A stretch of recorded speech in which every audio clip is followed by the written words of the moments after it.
안녕하세요. 오늘은 다육이를 화원에서 구입을 할 때 꼭 확인해야 되는 부분 한 가지를 소개해 드리도록 하겠습니다. 요즘 다육이가 많이 착해졌습니다. 그러고 찬바람이 불어오면서 참 예뻐지기도 하고 참 통통해지기도 하고 그리고 자구도 많이 나오고 여러모로 참 다육이를 즐길 수 있는 최고의 계절이 다가오고 있다라고 생각을 하는데요.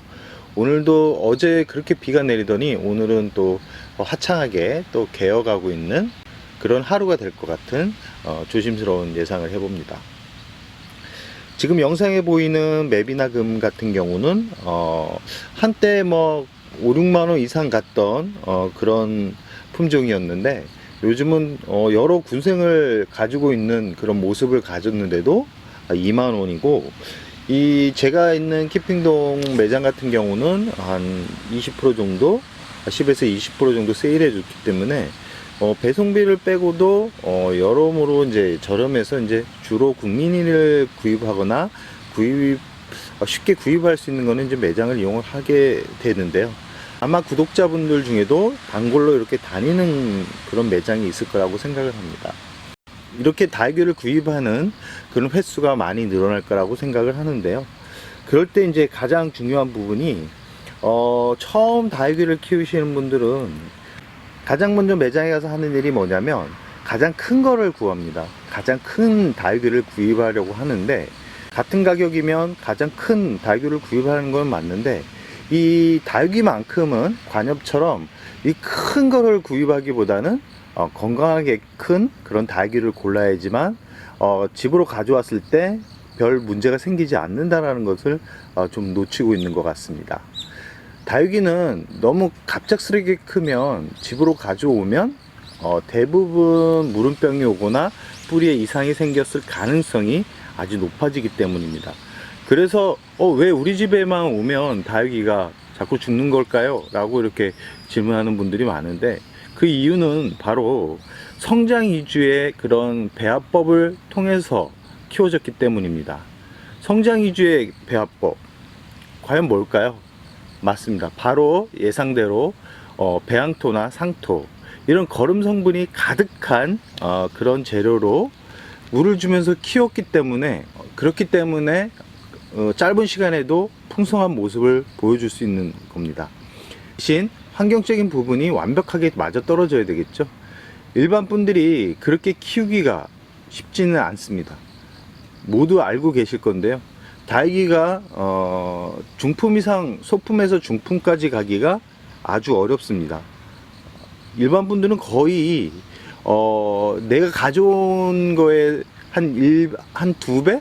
두 배 정도만 키워도 아주 잘 키우는 거라고 생각을 하는데요.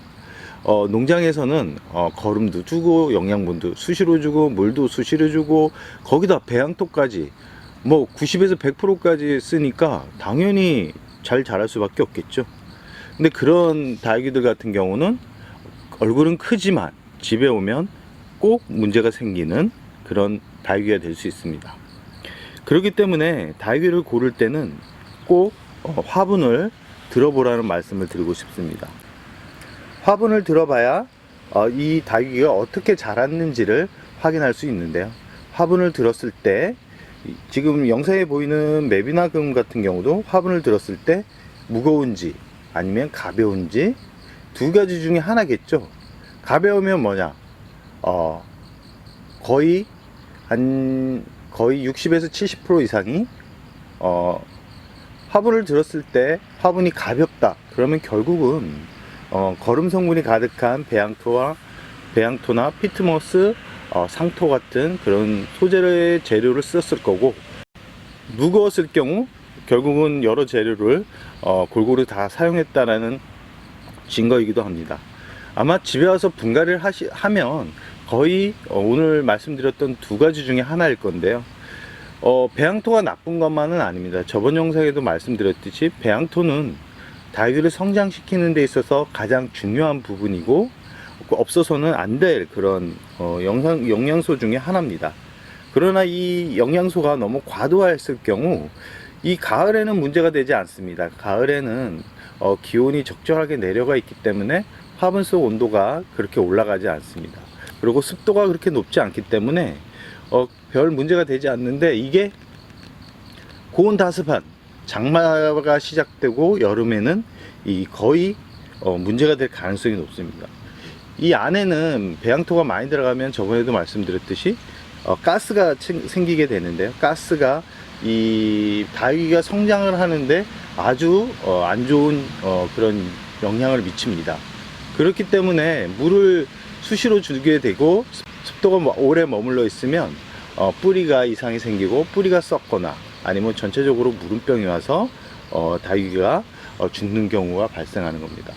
그렇기 때문에 다육이를 처음 시작하시는 분들은 다육이를 어떻게 건강한 다육이를 구입을 해서 키우냐, 그거에 신경을 쓰셔야지 가져와서 나는 몇 배를 키울 거야, 그런 생각을 하시면 안 됩니다. 이렇게 화분을 들었을 때 가벼운 것보다는 조금은 무거운 그런 다육이를 고르고요. 두 번째 같은 경우는 아마 모든 분들이 알고 계실 겁니다. 바로 이 영상에서 보이듯이 이렇게 공중뿌리가 난 그런 다육이 같은 경우는 줄기 부분을 잘 확인하시라는 말씀을 드리고 싶습니다. 이 홍채아철 같은 경우는 뭐 공중뿌리가 잘 나는 그런 다육이긴 하지만 이렇게 이쪽을 해서 공중뿌리가 난다 그러면 뿌리를 줄기를 잘 확인하십시오. 줄기를 확인해서 쭈글쭈글 하거나 검은 부분이 있다 그러면 이 줄기가 거의 안 좋은 상태라는 생각을 하시고, 이런 다육이는 구입을 하지 않는 게 좋다라는 말씀을 드리고 싶습니다. 이 홍채아 같은 경우는 뭐 지금 홍채아는 뿌리가 잘못됐다기보다는 수분이 부족해서 난 공중뿌리라고 생각을 하시면 됩니다. 오늘 알려드렸던 화분이 무거운 것을 구입하라, 너무 가벼우면 배양토로 키웠던 그런 다육이고, 가벼운 화분에 있는 다육이를 구입을 해서 집에 와서 키운다 그러면 운이 좋으면 뭐 잘 키울 수 있지만 대부분 분갈이를 하지 않고 가져오기 때문에 그런 다육이 같은 경우는 죽을 가능성이 아주 높다라고 생각을 합니다. 그렇지만 가져올 때 가장 확실한 거는 내가 화분을 들었을 때 가볍다 생각하시면 화원에 갔을 때 분갈이를 해서 가져오는 게 좋은 방법이라는 말씀을 드리고 싶습니다. 또한 물주기를 너무 갑작스럽게 빨리 해버리면 다육이가 문제가 생기기 때문에 화원에서 가져오고 분갈이를 했을 때 그런 다육이들 같은 경우는 일주일이나 1.5주 정도는 적응 기간을 거친 다음에 물을 주시라는 말씀을 드리고 싶습니다. 다육이는 커다란 게 좋은 게 아닙니다. 짱짱하고 잎 간격이 벌어지지 않은 지금 어떤 다육이를 말씀드리냐면, 레비나 같은 경우도 잘 보시면 아시겠지만 잎 간격이 벌어지지 않고 이 짱짱하게 이렇게 컸다는 것을 볼 수 있습니다. 이 배양토가 100%로 심어진 그런 다육이들 같은 경우는 잎조량이 조금만 맞지 않으면 잎 간격이 벌어지면서 웃자람 현상이 보입니다. 빨리 자란 다육이는 그만큼 빠르게 병이 올 수 있다는 것을 명심하시고, 화원에서 다육이를 고를 때는 꼭 오늘 알려드렸던 그런 부분은 확인을 하시기 바랍니다. 그리고 화원에서 이 부분은 간혹 이제 바이러스 질병이 아닌데도 간혹 이 표면이 아주 지저분한 다육이들이 있습니다. 그런 다육이도 구입을 하지 않는 게 좋습니다. 지금 영상처럼 이렇게 깔끔한 얼굴이 아주 깔끔한 다육이로 구입을 해서 키우는 게 다육이가 건강하게 키울 수 있는 방법이라는 말씀을 드리면서 오늘의 영상을 여기서 마무리할까 합니다.